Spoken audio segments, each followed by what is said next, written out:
Hi everyone, and happy Wine Wednesday. Thanks for joining. If you're new, I'm Allie from A Glass After Work. Today I wanted to share a sample wine that I received. It's the 2016 Invictus Red Blend. It's by O'Neill Vintners and Distillers. And why don't we dive right in so I can pour it and we can talk about it a little bit. So here's a look at the label. And as you can see, there's a couple of interesting things about the bottle. First of all, the label right here and the glass itself is not what you would normally see in a wine bottle. It's actually something you're more likely to see in a liquor bottle. As I mentioned, they're vintners and distillers. And for this wine in particular, that's going to play an important role because this wine was actually aged in bourbon wine barrels. So I thought it was a nice blend of kind of the bourbon background, but the wine base. Here's a look at the color of the wine. Look at that. Nice dark color. It's a nice dark ruby. So on the nose, definitely I am getting a lot of fruit. Mostly up front, it is a dark cherry covered in chocolate. Like the two flavors together is definitely overpowering. Then there's some blackberries, some smokiness, some vanilla, and a lot of baking spices. I would say mostly nutmeg in there, but a little bit of cinnamon. And then some sweet tobacco. I will say the alcohol is definitely a little overpowering. I'm getting some of that on the nose too. It's probably not surprising. There's a 15.9 ABV on this, which is a little high. So probably not surprising. Probably going to get a little bit of that in the mouth too. But why don't we give it a taste? Cheers.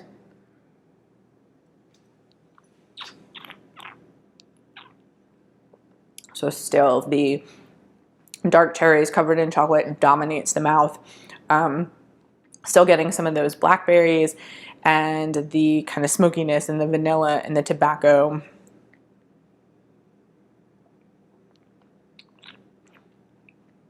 I'll say the palate matches the nose very, very well. There aren't a lot of tannins. I would say it's kind of on the light to medium tannin range. Much more medium body, but that alcohol is still kind of just hitting me in the mouth.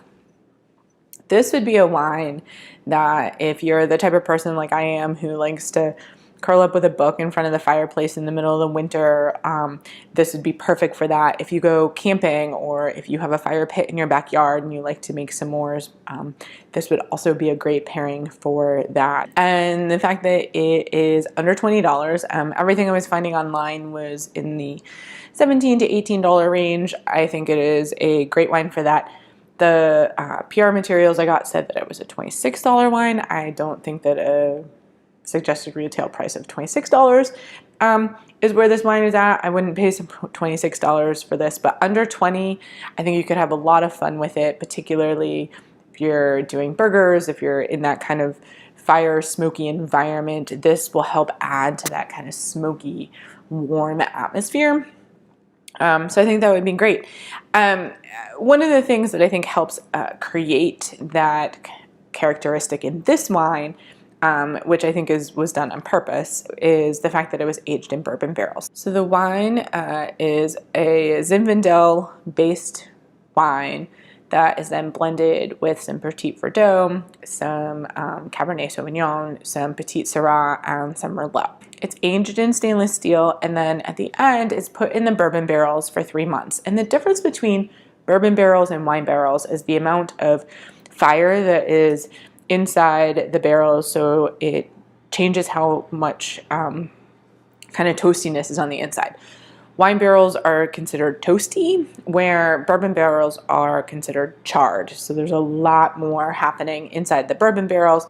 The nice thing about then taking those bourbon barrels once they've been used and have matured a little bit is that they've got some of the bourbon flavor and they've got the charred flavor.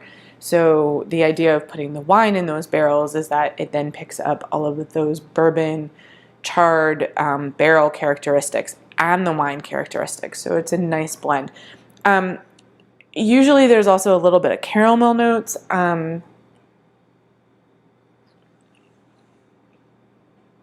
I'm not sure I'm picking up a lot of that on this wine. It's a little hard now that I've thought about it. You can kind of get it, but I have to go searching for it. I wouldn't say that it was up front or there naturally. It's really the smokiness from those barrels that is coming out for me. I think that's fine. I think that that's great.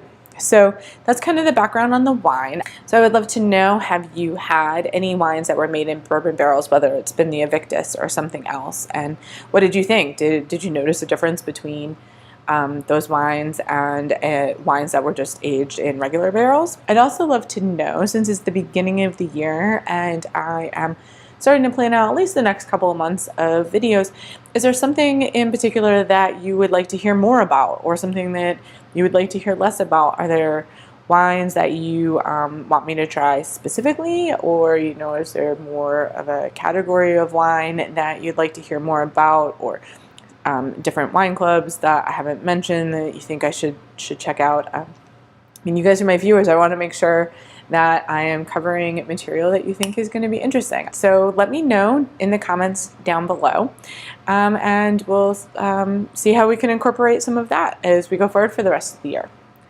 And I think that that is everything I have for tonight. So if you enjoyed this video, please don't forget to give it a thumbs up. I really appreciate those. If you aren't already a subscriber, you can do that by clicking on the caricature right here or on the subscribe button down below. But don't forget to also click on the bell, because it'll notify you when I upload a new video, which is going to be every Wine Wednesday. And if you're looking for a recommendation, you can find one right there. Thanks for joining, and happy Wine Wednesday. Cheers!